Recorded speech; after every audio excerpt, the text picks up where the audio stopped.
नमस्कार दोस्तों, बहुत बहुत स्वागत है आप सभी का एक बार फिर से अतुल्य रेस के इस डिजिटल प्लेटफॉर्म पर। और दोस्तों, रोजाना इस समय हम मिलते हैं और कुछ प्रश्नों के विषय में बात करते हैं जो आपके रीट एसएसटी के सिलेबस से संबंधित होते हैं। दोस्तों, परीक्षा नज़दीक है, पूरी तरह से परीक्षा की तैयारी में जुट जाइएगा क्योंकि समय वापस नहीं आता है। जितना पढ़ सकते हो उतना इस समय में पढ़ लीजिएगा। और अगर आपने अभी तक सिलेबस पूरा नहीं किया है तो हमारी वीडियोज़ में पूरा सिलेबस अवेलेबल है। सारा कोर्स आपको बड़े अच्छे से प्रोवाइड करवाया गया है और साथ ही साथ आपको पीडीएफ भी उपलब्ध करवाई गई है। उनको आप प्रिंट करवा करके, बड़े अच्छे नोट्स हैं, आप उनको अच्छे से पढ़ सकते हैं। तो चलिएगा शुरू करें आज के टेस्ट को। और आज के टेस्ट में हम बात करने वाले हैं पुनर्जागरण और सामाजिक सुधार, और साथ ही साथ हम देखेंगे भारतीय राष्ट्रीय आंदोलन। इन सबसे जुड़े हुए 40 इंपॉर्टेंट क्वेश्चंस का हम अध्ययन करने वाले हैं। तो दोस्तों, आज का हमारा पहला प्रश्न, और पहला प्रश्न शुरू करने से पहले अगर अभी तक आपने वीडियो को लाइक नहीं किया है तो अभी कर दीजिएगा दोस्तों, और चैनल को सब्सक्राइब नहीं किया है तो भी कर दीजिएगा क्योंकि इस तरह की क्वालिटी एजुकेशन केवल आपको यहीं पर मिलने वाली है और आगे भी नई भर्ती परीक्षाओं की तैयारी आपको यहाँ पर करवाई जाएगी। तो दोस्तों, पहला प्रश्न है, आर्य समाज की स्थापना कहाँ पर की गई थी? स्थान आपको बताना है। बम्बई में की गई थी, हरिद्वार में, लाहौर में या फिर राजकोट में आर्य समाज की स्थापना कहाँ की गई थी? फटाफट से कमेंट करके बताइएगा दोस्तों।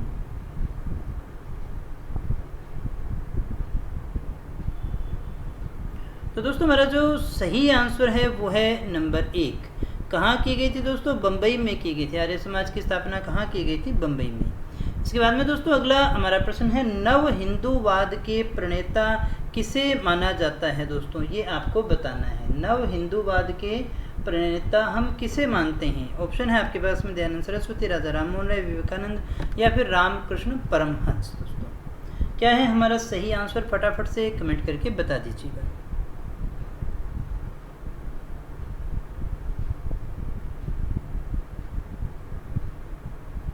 तो दोस्तों, हमारा सही आंसर है यहाँ पर नंबर 3। नव हिंदूवाद के प्रणेता किसे माना जाता है? स्वामी विवेकानंद को माना जाता है। ये हमारा सही आंसर।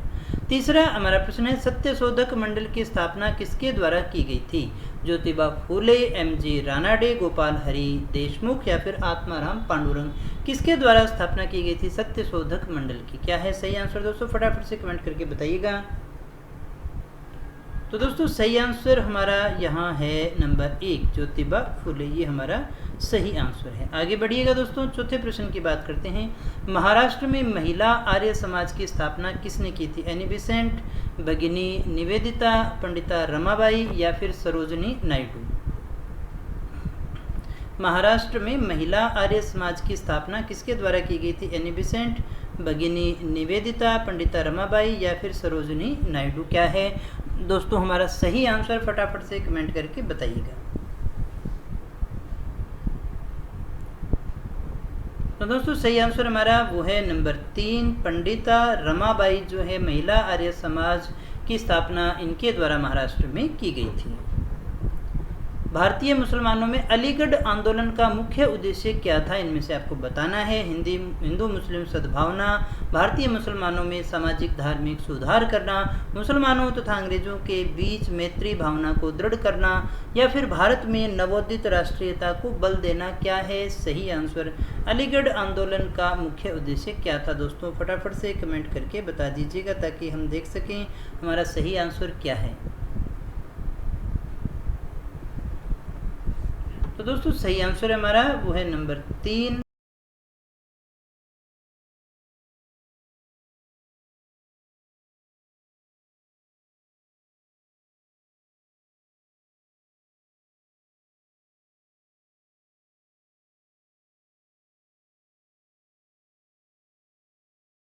अगला हमारा प्रश्न है, निम्न में से किस मुगल सम्राट ने राजा राममोहन राय को अपने दूत के रूप में लंदन भेजा था? दोस्तों, क्या है सही आंसर? आलमगीर द्वितीय, शाह आलम द्वितीय, अकबर द्वितीय या फिर बहादुर शाह द्वितीय।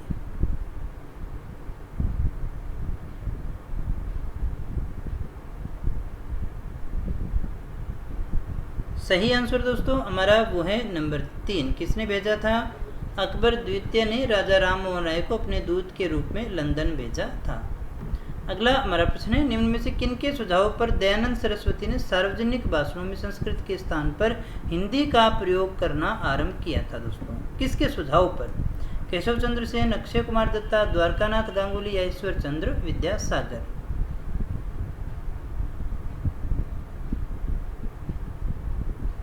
सही आंसर है दोस्तों हमारा नंबर 1 केशव चंद्र सेन के कहने पर ही, के सुझाव पर ही दयानंद सरस्वती ने सार्वजनिक भाषणों में पहले संस्कृत का इस्तेमाल किया करते थे, अब उसमें हिंदी का प्रयोग करना शुरू किया।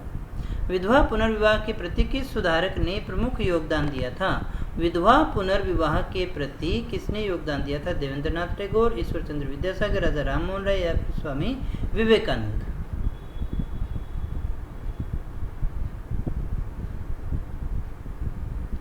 सही आंसर है दोस्तों हमारा वो है नंबर 2, ये मत करिएगा, ये है सही आंसर हमारा ईश्वर चंद्र विद्यासागर। विधवा पुनर्विवाह के प्रति किस समाज सुधारक ने प्रमुख योगदान दिया था? तो वो थे ईश्वर चंद्र विद्यासागर। एनी बिसेंट के संबंध में कौन सा वक्तव्य सही नहीं है दोस्तों? वह आयरिश महिला थी, वह थियोसोफिकल सोसाइटी से सक्रिय रूप से जुड़ी थी, वह होम रूल आंदोलन से जुड़ी थी या फिर वह महिला विश्वविद्यालय की संस्थापिका थी? हमें बताना है कौन सा सही नहीं है, ये बताना है दोस्तों।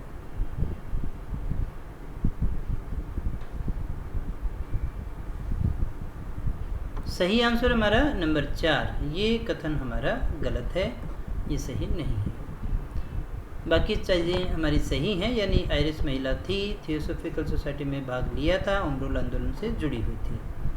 राजा राममोहन राय किस ग्रंथ के लेखक थे दोस्तों? इसमें से दबिस्तान-ए मजहब, तुहफतुल मुहव्वदीन, अखबार, अखबार हिंद, अखबारुल अखबार?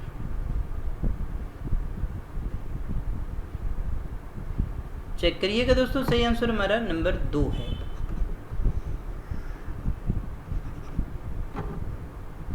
ब्रह्म समाज का उद्देश्य कौन सा था इनमें से? ब्रह्म समाज का उद्देश्य क्या था? राजनीतिक जागृति पैदा करना, आर्थिक उत्थान करना, धार्मिक सुधार करना या फिर आध्यात्मिक पहलू का उत्थान करना? क्या था सही आंसर हमारा? फटाफट से कमेंट करके बता दीजिएगा, ब्रह्म समाज का उद्देश्य क्या था?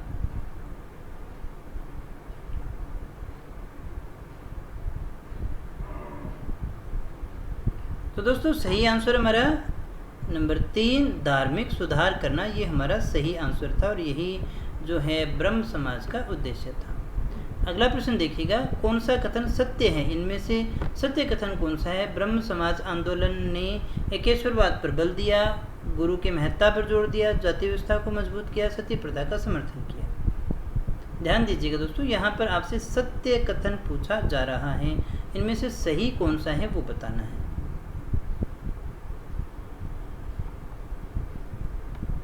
तो दोस्तों सही आंसर हमारा नंबर 1 ब्रह्म समाज आंदोलन ने एकेश्वरवाद पर बल दिया था, ये सही आंसर है। 9वीं सदी के भारतीय नवजागरण का अग्रदूत किसे माना जाता है दोस्तों? बहुत ही इंपॉर्टेंट और बहुत ज़्यादा पूछा जाने वाला ये प्रश्न है, इसलिए इसको अच्छे से याद करिएगा। सही आंसर हमारा नंबर 4 है राजा राममोहन राय। तत्वबोधिनी सभा का संस्थापक कौन था? इनमें से तत्वबोधिनी सभा का संस्थापक स्वामी विवेकानंद, राजा राममोहन राय, देवेंद्रनाथ ठाकुर या रामकृष्ण परमहंस? क्या है हमारा सही आंसर?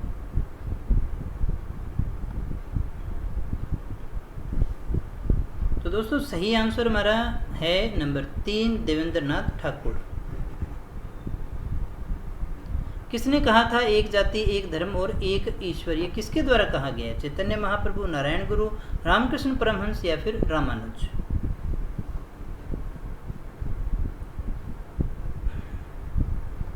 सही आंसर है दोस्तों वो है नंबर 2 नारायण गुरु।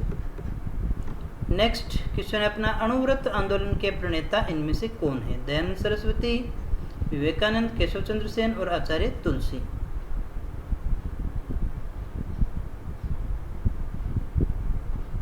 सही आंसर नंबर 4 है आचार्य तुलसी ने कौन से आंदोलन में भाग लिया था? तो वो था अणुव्रत, इसके प्रणेता यही माने जाते हैं। महाराष्ट्र का सुकरात किसे कहा जाता है? बाल गंगाधर तिलक, बिपिन चंद्र पाल, फिरोज शाह मेहता या महादेव गोविंद रानाडे? ध्यान दीजिएगा, महाराष्ट्र का सुकरात, कहाँ के सुकरात की बात कर रहे हैं हम? महाराष्ट्र के सुकरात की बात कर रहे हैं। सही आंसर क्या है दोस्तों? कमेंट कीजिएगा, नहीं आता तो भी किया करिएगा दोस्तों, है ना, तभी तो पता चलेगा कि आपने याद किया है या नहीं किया है। सही आंसर हमारा नंबर 4 है महादेव गोविंद रानाडे।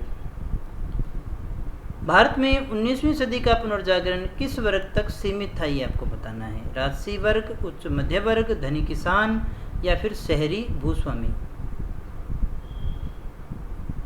19वीं सदी का जो पुनर्जागरण था वो सीमित था, किस वर्ग तक सीमित था? सही आंसर हमारा नंबर 2 है उच्च मध्य वर्ग जो है वहीं तक सीमित था, बाकियों तक फैल नहीं पाया था दोस्तों।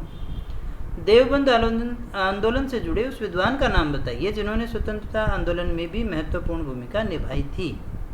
देवबंद आंदोलन से संबंधित आंसर आपसे पूछा जा रहा है। अबुल कलाम आजाद, मोहम्मद अली जिन्ना, बदरुद्दीन तैयब जी या फिर चिराग अली। क्या है सही आंसर हमारा? सही आंसर हमारा नंबर 1 अबुल कलाम आजाद, ये हमारा सही आंसर है। नेक्स्ट क्वेश्चन है हमारा, राधा स्वामी सत्संग के संस्थापक कौन थे? हरिदास स्वामी, शिवदयाल साहब, शिव नारायण अग्निहोत्री, स्वामी श्रद्धानंद। क्या है दोस्तों हमारा सही आंसर? तो दोस्तों सही आंसर हमारा है नंबर 2। राधा स्वामी सत्संग के संस्थापक कौन थे? शिवदयाल। इनमें से किसने रावी नदी के तट पर पूर्ण स्वराज्य की मांग 1929 के लाहौर अधिवेशन की अध्यक्षता में की थी? मोतीलाल नेहरू, सुभाष चंद्र बोस, नेहरू, जवाहरलाल नेहरू या फिर मदन मोहन मालवीय।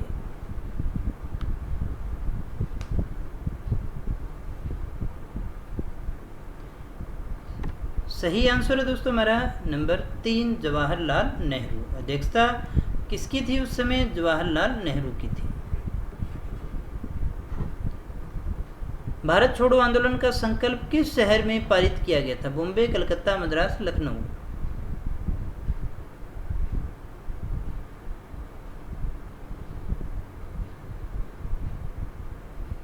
सही आंसर चेक करिएगा, नंबर 1 है बॉम्बे में पारित किया गया था। ब्रिटिश सरकार ने भारत सरकार अधिनियम 1919 की समीक्षा के लिए एक भारतीय संवैधानिक आयोग नियुक्त किया।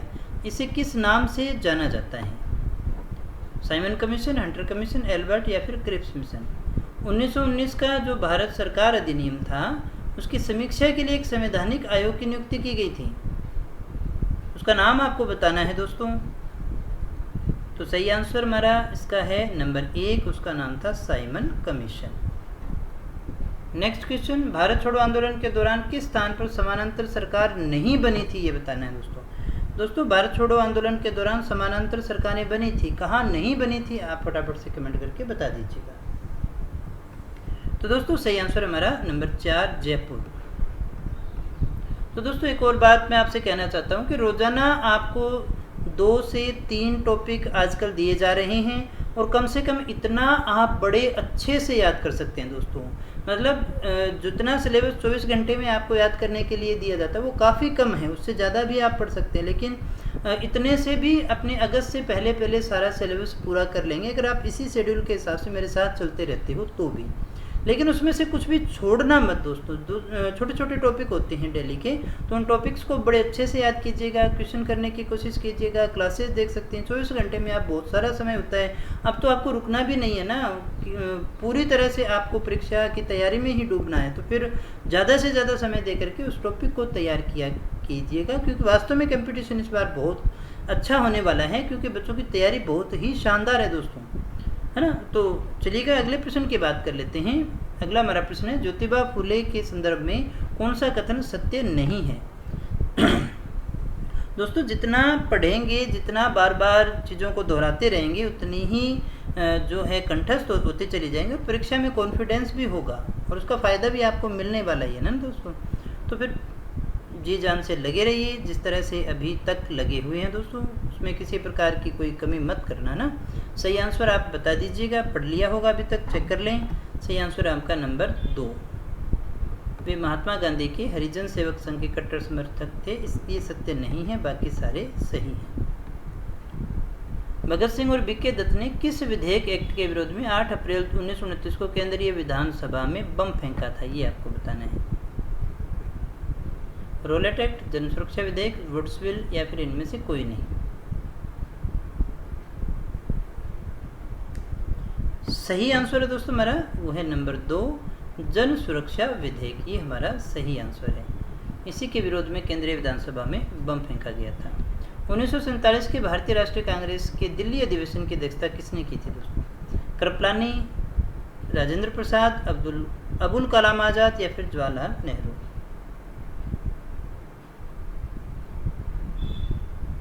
सही आंसर है दोस्तों हमारा वो है नंबर 2, डॉक्टर राजेंद्र प्रसाद ने की थी। नेक्स्ट क्वेश्चन हमारा 1927 की बटलर कमेटी का उद्देश्य क्या था? भारतीय सेना का आधुनिकीकरण करना, भारतीय कृषि का, भारतीय समाचार पत्रों पर सेंसर लागू करना, भारतीय सरकार तथा देशी राज्यों के बीच संबंधों को सुधारना। बटलर कमेटी जो थी उसका उद्देश्य क्या था? राइट आंसर है दोस्तों हमारा नंबर 4, भारतीय सरकार तथा देशी राज्यों के बीच संबंधों को सुधारना। भारत छोड़ो आंदोलन का नेतृत्व किसने किया था दोस्तों? बी आर अम्बेडकर, नेहरू, गांधी या फिर किसी ने भी नहीं?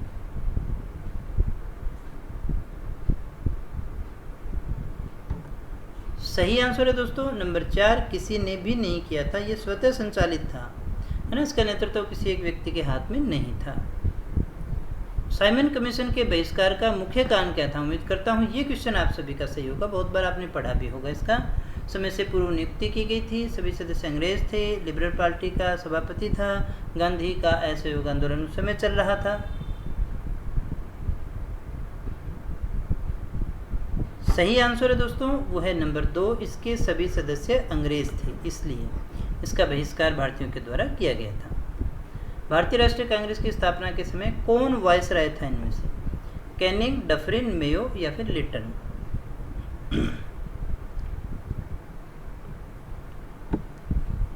दोस्तों सही आंसर है नंबर 2, डफरिन थे। कौन थे दोस्तों? डफरिन थे उस समय वायसराय। बंगाल का विभाजन कब हुआ? 1904, 5, 7, 11? बंगाल का विभाजन हुआ तो कब हुआ था दोस्तों? फटाफट से कमेंट करके बता दीजिएगा।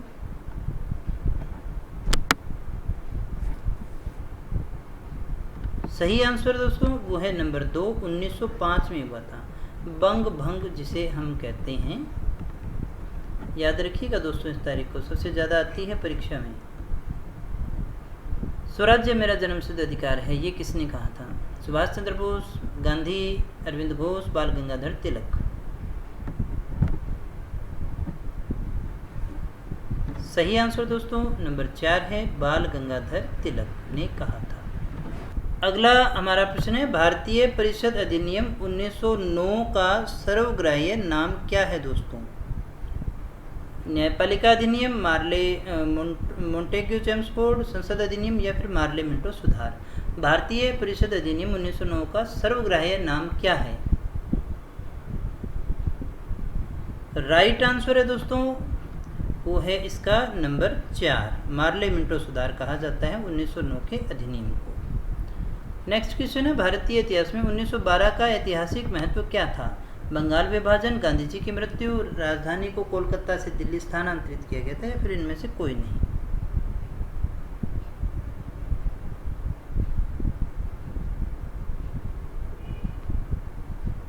सही आंसर है दोस्तों वो है नंबर 3, राजधानी का कोलकाता से दिल्ली स्थानांतरण। भारत में उग्र राष्ट्रीयता के जन्मदाता और निर्भयता से राष्ट्र की वेदना को प्रकट करने वाला प्रथम भारतीय कौन था? बिपिन चंद्र पाल, सुभाष चंद्र बोस, बाल गंगाधर तिलक या लाला लाजपत राय?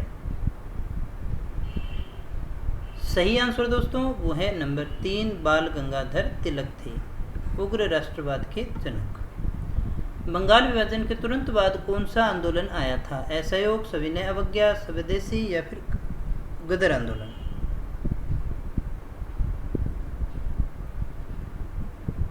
राइट आंसर है दोस्तों हमारा वो है नंबर 3, स्वदेशी आंदोलन आया था। अभिनव भारत के संस्थापक कौन थे? Barindra Ghosh, Bhupendra Nath Dutt, master Surya Sen, V D Savarkar?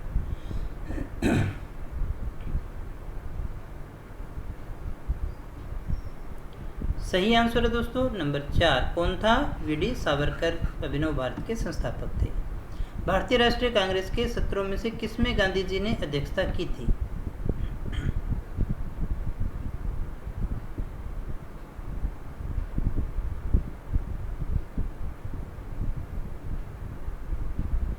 सही आंसर है दोस्तों नंबर 4, बेलगाम अधिवेशन जो था उसकी अध्यक्षता की थी, सत्र की अध्यक्षता की थी। गोलमेज सम्मेलन जिसमें गांधी जी ने भाग लिया था, पहला, दूसरा, तीसरा, चौथा, कौन से गोलमेज सम्मेलन में गांधी जी ने भाग लिया था? दोस्तों इससे पहले भी आपके इन टॉपिक्स पर आधारित टेस्ट सीरीज हो चुकी है, अगर वो नहीं देखें तो उन टेस्ट को भी देख लीजिएगा साथ ही साथ।